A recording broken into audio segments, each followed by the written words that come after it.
ya. One dose of this and it's over. Say fuck, boy, I thought I told ya. Don't let the traffic control ya. Our children are captives to unhinged Marxist educators who are pushing inappropriate sexual, racial, and political material on our children from the youngest possible age. I know a lot of people don't know anything about politics outside of what billion-dollar corporations pay social media and mainstream media to display to us. But believe it or not, there's far more to politics and politicians and what's going on than what billionaires pay media platforms to display to us. A lot of people believe that the president, our commander-in-chief, is the big dog of the government, the big decision maker. But the one thing that public school did teach us is that that's not the case whatsoever. The executive branch, legislative branch, and judicial branch hold the power to veto or basically refuse any bills that the president propagates. And also, none of these parties require the president's approval to propagate bills themselves. So all the hands responsible for the things that take place in our government are not always what's being displayed on the media platforms. In this particular video, Donald Trump is exactly what I'm referring to. For the duration of his presidency and campaigns, we've heard nothing but negative press about this individual. Nothing but defamation of character and slander and all types of negative ads to try to convince us that he's not somebody that we should listen to, believe, or follow. But out of all the videos played on mainstream media, videos like this one have not been replayed over and over again and burned into our minds. Now, for further clarity, these ads on mainstream media networks, the type of ads that they are, that propagate negative media about Donald Trump, are not ads being propagated by 9-to-5 workers, people on $45,000, $50,000, $60,000 salaries a year. These are not common people who are propagating negative media against him.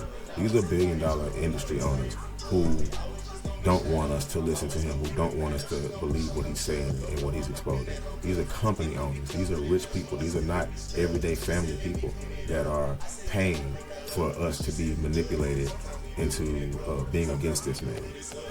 And on top of that, the majority of claims that they make about him are claims that are true about the majority, if not all, the presidents since this country's been in existence. And one of the main reasons they're doing this and propagating all this negative media is because he's saying things like this, directly attacking these billion-dollar corporations. And like I've told my darker-skinned associates, the government is the one entity that has been oppressing us and destroying our families for the duration of our existence here. When it comes down to it, Donald Trump is the first person to successfully mount attacks and defenses against the entity that has been destroying our nation for so long.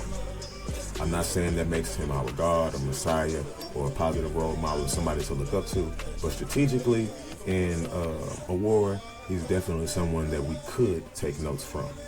I mean, by the way, shit, the enemy of my enemy is my ally, unless he turns his attacks towards me, and that's not what he seems to be doing at all. In fact, he's doing the opposite. To add more injury to insult, he's also attacking the secret pedophile nature of the government. And what he said, going as far as to say that our children are in danger when it comes to the government, and going as far as to call our children captives of the government. Now, whether these politicians are Marxists or communists or whatever they are, this specific or particular group of billionaires are indeed a danger to our children and the future generations, whether it's through the over-sexualization through social media or the psychological oppression of creativity. Then he stated on that platform that they're doing this from the youngest age possible. This was key to me because as a child, from the age of 11, like 12 and 13, I had been going around telling adults and friends and peers this same thing. I was like, man, there's something going on here. This government is corrupt. I'm not believing everything from the angles that I'm receiving it. And I just feel like there's a deeper plan going on to ensure that we all fail in some way, form, or fashion. And everybody kept saying that I was a child, or they kept saying that I was crazy. Imagine this, you have this guy on this platform as a president who billion-dollar corporations are paying millions of dollars to propagate negative media, to manipulate masses into not listening to him say the same things that I was saying as a child when I was being called crazy. it leads me to believe that it may be time for us as mature adults and no longer emotional children to put on our thinking caps and stop just consuming everything that's processed for us. Because just as fatal and harmful as processed foods are, processed information is harmful and fatal to your mind. Get it, mama left him, but it's still love. Fighting with him, nigga, then they say shit a war rubber. Then they really panic, feel like you can never love another. Try to trust him, try to love him, killing you.